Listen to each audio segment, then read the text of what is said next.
Sama saudara-saudari semua yang hadir saat ini, shalom. Sekali lagi shalom. Bapak Mama semua sehat-sehat? Coba Bapak Mama selamat dulu dan bilang damai sejahtera bagimu.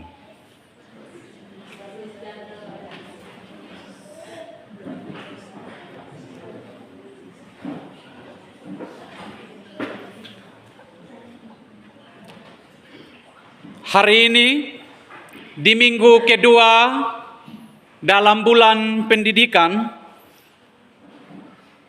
dalam bacaan kita pengkhotbah 10 ayat 1 sampai dengan ayat 20,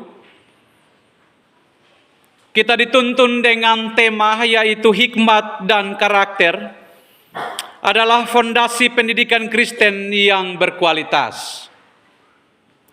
Biasa orang bilang, orang yang tidak berpendidikan itu buta.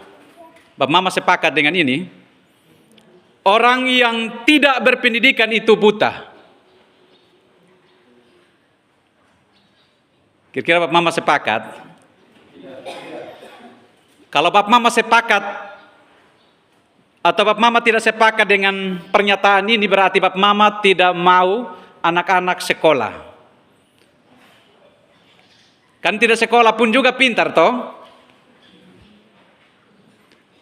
Ya, makanya orang bilang orang yang tidak berpendidikan itu buta. Artinya bahwa kalau orang berpendidikan Bapak Mama, dia punya cakrawala berpikir, wawasan, pengetahuan, skill atau kemampuan, itu cukup memadai. Tetapi kalau orang tidak berpendidikan Bapak Mama,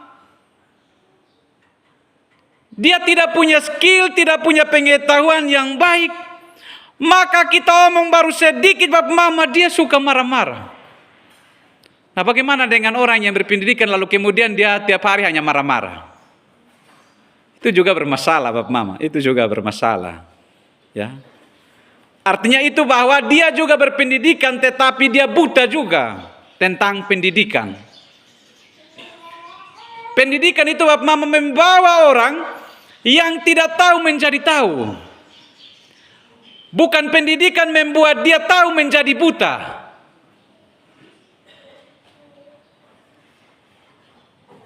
Apa itu hikmat? Bapak Mama, kalau kita omong tentang hikmat atau hokmah dalam bahasa Ibrani, itu omong soal kualitas atau kecerdasan pengetahuan intelektual seseorang yang diberikan oleh Tuhan kepada orang tersebut. Jadi kita harus sadar bahwa hikmat itu berasal dari Tuhan, bukan berasal dari manusia. Tetapi ingat bahwa hikmat itu bukan hanya omong soal pikiran, perkataan, tentang pengetahuan seseorang. Tetapi hikmat itu Bapak Mama, ini omong soal hati. Ini omong soal perasaan kalau orang punya hikmat. Maka kalau kita baca dalam bacaan kita di ayat kedua tadi, hati orang berhikmat menuju ke kanan. Jadi orang yang berhikmat itu Bapak Mama, dia punya hati untuk bisa membedakan mana yang baik dan mana yang tidak baik. Itu orang berhikmat. Jadi kalau orang yang berhikmat dia tidak punya perasaan, itu berarti bahwa dia dalam dirinya itu bermasalah.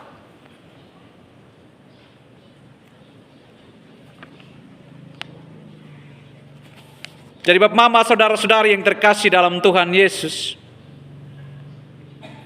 hikmat itu juga merupakan cara pandang seseorang.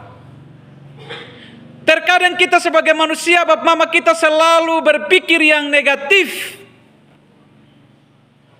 terhadap sebuah masalah.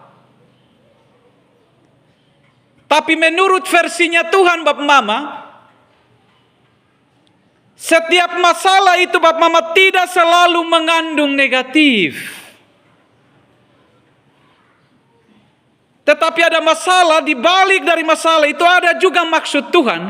Kalau orang melihat masalah itu, tantangan yang ia alami dalam hidup itu dengan hikmat Tuhan.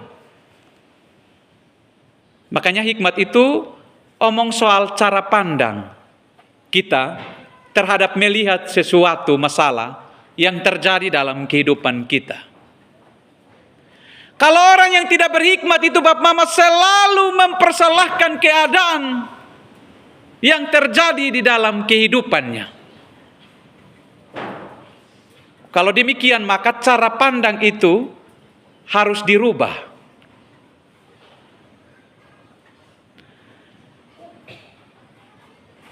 Tetapi Bapak Mama ingat bahwa kita harus membedakan hikmat duniawi dengan hikmat Tuhan.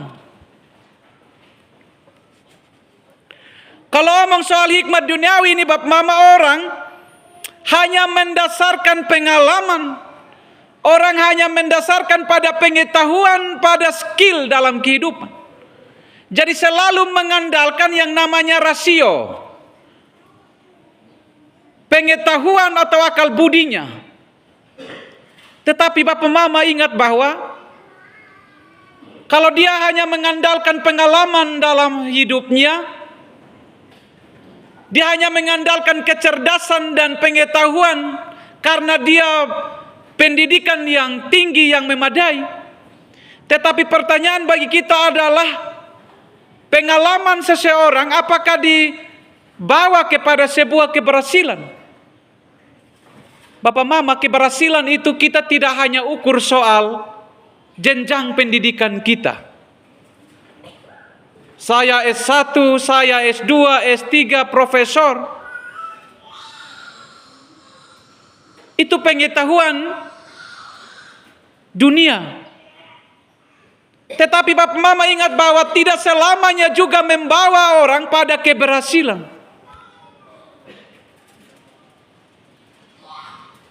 Tetapi kita juga harus sadar bahwa hikmat dari Allah itu berbeda dengan hikmat dunia. Hikmat yang berasal dari Tuhan itu sesuai dengan kehendak Tuhan. Hikmat yang berasal dari Tuhan itu berdasarkan firman Tuhan. Dia tidak menyimpang ke kiri. Kalau dalam bacaan kita ayat kedua itu, artinya ada dua pilihan. Orang yang berhikmat Bapak Mama dia akan pilih ke kanan. Tetapi orang yang bodoh pasti dia akan pilih ke kiri. Jadi kehidupan kita Bapak Mama diperhadapkan dengan dua pilihan. Memilih ke kanan Bapak Mama bukan dalam arti bebas resiko. Memilih ke kiri pun juga Bapak Mama tidak menjamin kita bahwa akan bebas resiko. Sama-sama ada risikonya. Sama-sama ada risikonya. Tetapi kalau orang yang berhikmat Bapak Mama, dia akan memilih jalan ke kanan walaupun penuh risiko.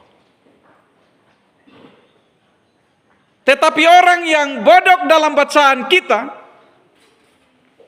dia juga akan memilih ke kiri karena apa? Penuh juga risiko. Semua itu punya risiko Bapak Mama. Jadi tidak ada pilihan kita, tidak ada yang tidak punya risiko. Masing-masing punya risiko dalam memilih. Tetapi orang yang berhikmat itu Bapak Mama, dia akan cerdas. Karena ada hikmat Tuhan. Maka ketika dalam memilih sesuatu Bapak Mama untuk bertindak, dia akan memilih yang tepat. Bukan memilih berdasarkan hikmat duniawi, tetapi dia memilih berdasarkan hikmat Tuhan. Itu yang membedakan. Jadi orang yang berhikmat ini Bapak Mama, dia akan dituntun oleh kuasa Roh Kudus untuk bisa membedakan mana yang baik dan mana yang tidak baik. Bagaimana dengan karakter Bapak Mama? Hari ini kita omong soal hikmat dan karakter yang merupakan fondasi atau dasar. Karakter ini Bapak Mama, semua orang itu punya karakter. Semua orang punya sifat, semua orang punya sikap. Karakter itu berhubungan dengan kepribadian seseorang. Kepribadian seseorang itu Bapak Mama, apakah baik, apakah buruk atau jahat, itu tergantung kepribadian seseorang. Tetapi ingat Bapak Mama, membentuk karakter seseorang itu tidak instan. Membentuk karakter seseorang supaya kita katakan bahwa itu baik, itu sejak dini. Maka cara belajar orang Yahudi untuk membentuk anaknya itu dalam kandungan. Dia melatih anak untuk bagaimana berdoa. Dia melatih anak bagaimana berbicara. Bukan setelah keluar dari kandungan. Tetapi dalam kandungan pun dia sudah mengajarkan anak untuk berdoa. Itu merupakan fondasi atau dasar untuk membawa anak pada sebuah keberhasilan. Sama ibaratnya seperti kita membangun rumah. Kalau fondasinya tidak kuat, maka runtuhlah rumah itu. Dia mau mewah apapun Bapak Mama, tapi kalau dasarnya tidak kuat, pasti dia akan runtuh. Ketika ada badai, ketika ada angin yang menghantam rumah itu. Maka fondasi itu Bapak Mama, orang kalau membangun rumah dia harus pilih batu yang baik. Pasir juga yang bagus, yang bersih. Kalau pasir itu kotor, dia harus bersihkan, dia harus cuci. Dan semen Bapak Mama harus semen yang bagus, yang berkualitas.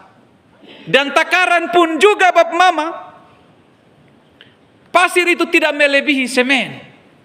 Karena dia berpikir tentang kualitas fondasi itu. Maka Bapak Mama dalam hal mendidik anak-anak, nilai apa saja yang kita harus didik terhadap anak-anak kita. Seperti ibarat kita membangun rumah, kita memilih bahan-bahan itu juga. Maka dalam hal mendidik anak juga, apakah hal yang benar, hal yang baik yang kita mau ajarkan kepada anak-anak, atau hal yang tidak baik juga kita ajarkan kepada anak-anak. Ingat Bapak Mama, gado-gado itu baik, tetapi dong bisa bakalai. Jangan kaget Bapak Mama kalau dalam rumah maki. Itu contoh sederhana. Maka anak dia tidak tahu, dia mendengar dan dia simpan Bapak Mama. Kalau saya dan Bapak Mama semua yang ada saat ini, kita sudah lansia. Secara umur Bapak Mama kita sudah pikun. Saya juga sadar bahwa saya setelah menikah dan punya anak, saya juga sudah mulai mengalami penyakit amnesia, penyakit lupa. Ya. Makanya satu kali di persiapan di majelis, itu baru istri baru habis lahir. Saya kembali dan mengikuti persiapan, saya bilang terima kasih karena sudah memimpin ibadah persiapan perjamuan kudus. Padahal itu persiapan majelis. Itu menunjukkan bahwa sudah tua. Ya. Jadi Bapak Mama, saudara-saudari yang terkasih dalam Tuhan, kita harus hati-hati dan pandai mengajarkan kepada anak-anak kita. Jangan heran Bapak Mama kalau kita maki lalu kemudian kelak nanti dia sudah pandai omong, dia maki. Bukan anak itu yang salah Bapak Mama, karena dia masih kecil, masih polos. Kalau saya dan Bapak Mama ini bukan polos lagi. Bukan polos. Jadi karena polos Bapak Mama, dia mendengar semua hal, dia rekam dengan baik. Maka kelak Bapak Mama dia omong kotor, dia omong hal yang baik, dia tidak bisa membedakan. Jadi orang tua jangan marah kalau dia maki kita juga. karena kita juga pernah maki. Itu hal yang sangat sederhana Bapak Mama. Jadi omong soal karakter ini juga Bapak Mama, ini omong soal integritas. Omong soal integritas itu Bapak Mama begini. Jangan omong lain, bikin lain. Kita berkhotbah Bapak Mama bilang jangan mencuri. Tapi kemudian kita mencuri. Atau kita berkhotbah bilang harus tepat waktu. Tapi kita tak share sampai firman baru kita masuk misalnya. Itu integritas kita Bapak Mama itu bermasalah. Karena kita omong lain, kita buat lain. Kita latihan lain, kita main lain. Artinya kalau kita buat seperti itu Bapak Mama, orang menilai kita bahwa itu orang itu kelainan. Secara psikis, secara psikologi Bapak Mama, orang itu bermasalah dalam dirinya. Jadi karakter itu Bapak Mama, ayo kita harus memelihara yang namanya integritas. Karakter itu juga berhubungan dengan kejujuran seseorang di dalam bekerja. Bekerja di mana saja Bapak Mama, di instansi apapun. Kejujuran itu mahal. Dan omong juga soal tanggung jawab. Itu berarti bahwa hikmat dan karakter ada dua hal yang tidak bisa dipisahkan. Kalau kita hanya punya karakter, sikap yang baik, ada kejujuran, ada integritas, tetapi tidak ada hikmat Tuhan, itu juga bermasalah. Pengkhotbah dalam bacaan kita hari ini Bapak Mama, memang Salomo itu dikenal dengan orang yang berhikmat. Dia menulis 3 kitab Bapak Mama yang sangat terkenal dan penuh dengan kitab-kitab yang berhikmat. Yaitu kitab Amsal, kitab Pengkhotbah yang kita baca saat ini, dan Kidung Agung. Itu Salomo yang menulis. Bapak Mama kalau perhatikan ini 3 kitab, itu hanya berisi tentang nasihat-nasihat yang penuh hikmat. Coba Bapak Mama bandingkan dengan Amsal pasal 9 ayat 10. Permulaan hikmat adalah takut akan Tuhan. Itu dasar Bapak Mama. Jadi kalau orang punya hikmat, punya karakter yang baik tapi tidak takut Tuhan, itu juga sia-sia.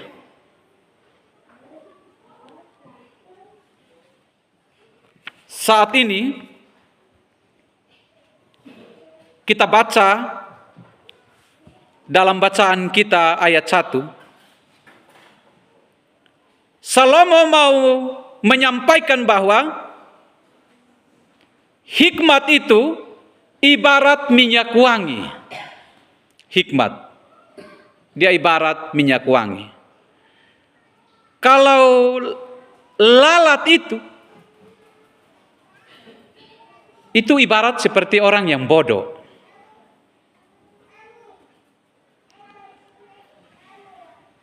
Lalat itu Bapak Mama walaupun binatang yang kecil, dia akan merusak sesuatu. Maka Salomo memakai istilah ini untuk menggambarkan kehidupan manusia.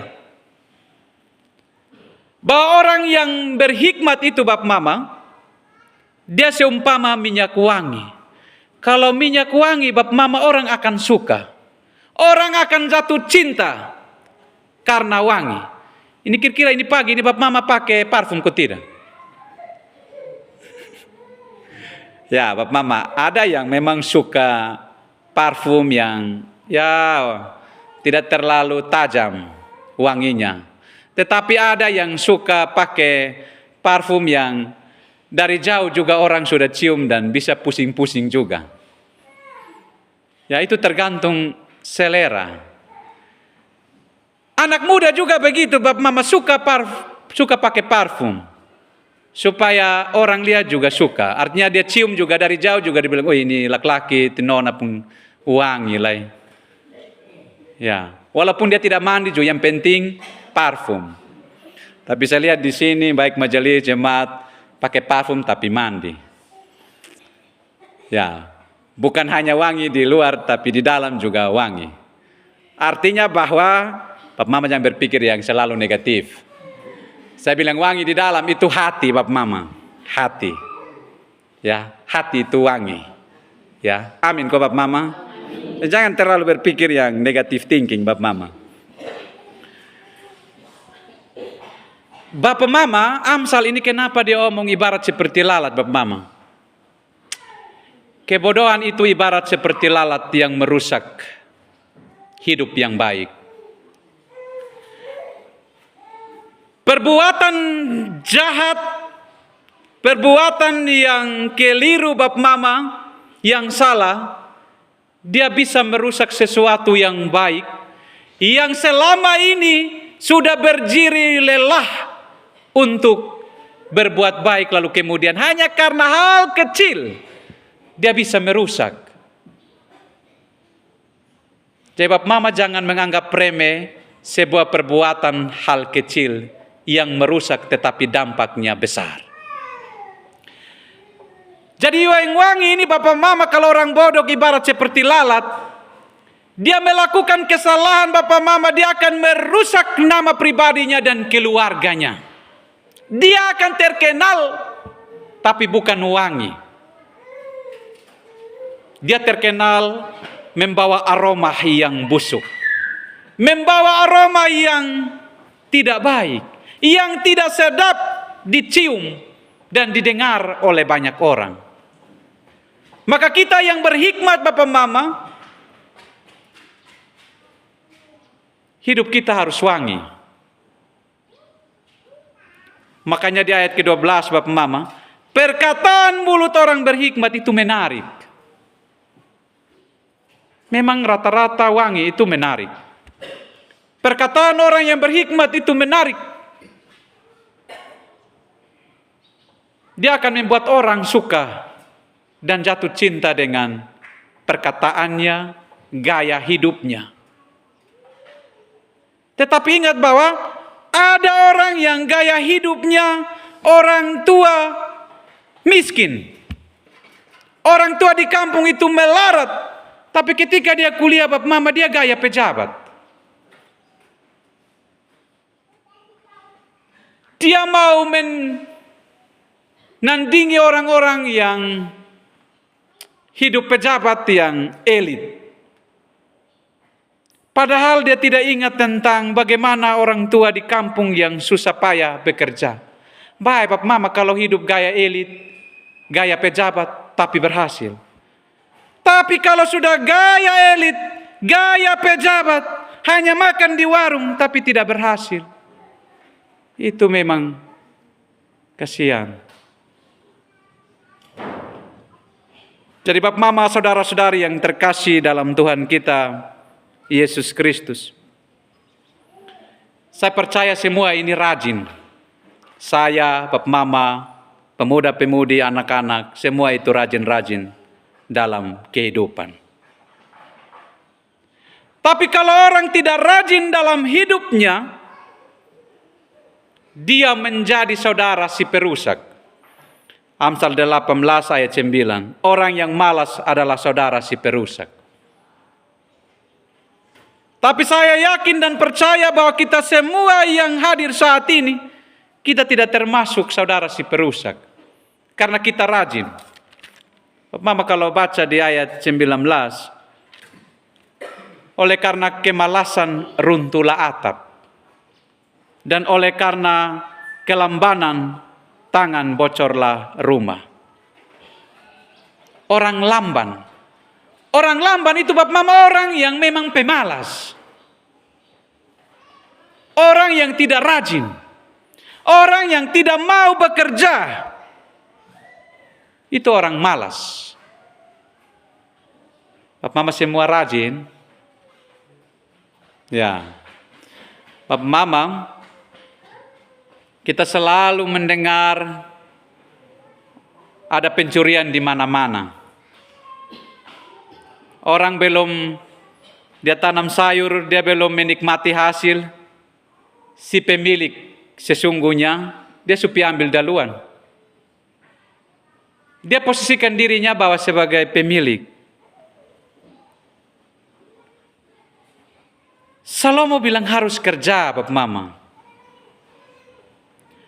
Memang orang malas itu dia menjadi perusak di negeri di mana ia tinggal.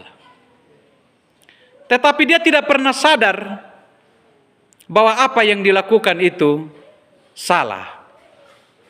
Dan memang kalau kita bandingkan dengan bacaan ini ayat 2, memang dia digolongkan dengan orang yang bodoh, dia memilih ke kiri.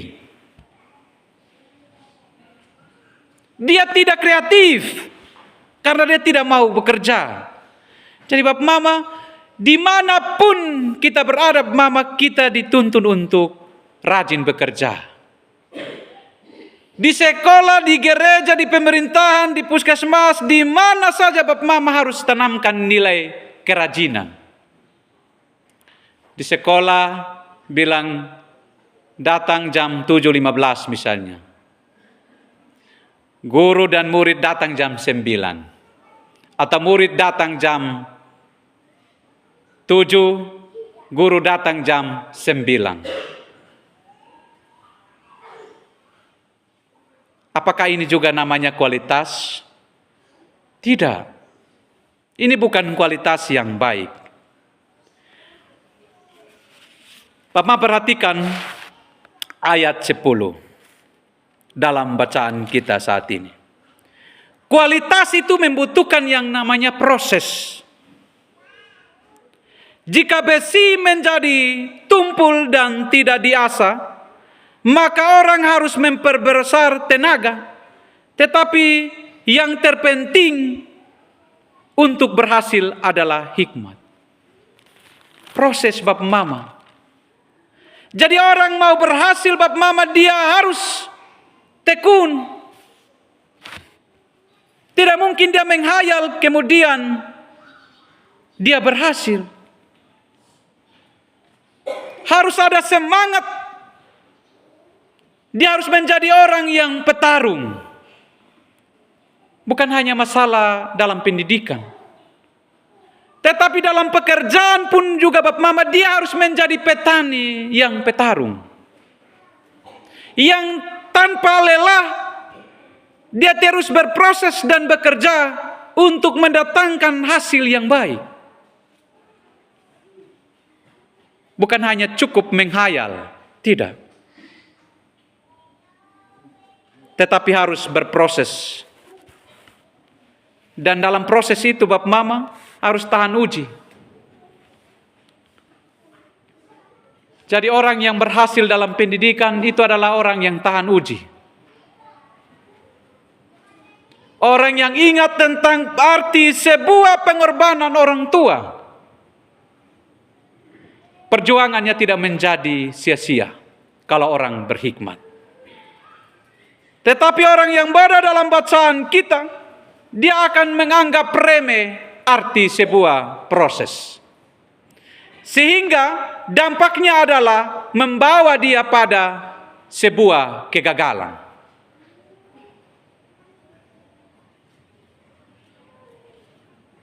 Kebenaran itu mahal. Dan tidak semua orang suka kebenaran. Karena kebenaran itu mahal, maka dalam menjalani hidup ini juga Bapak Mama penuh dengan kepahitan hidup. Tetapi semua itu ada pada kita Bapak Mama. Pilihlah yang tepat. Berlakulah seperti orang yang berhikmat. Jangan berlaku seperti orang yang bodoh, yang menuju pada kegagalan. Tuhan memberkati firman-Nya.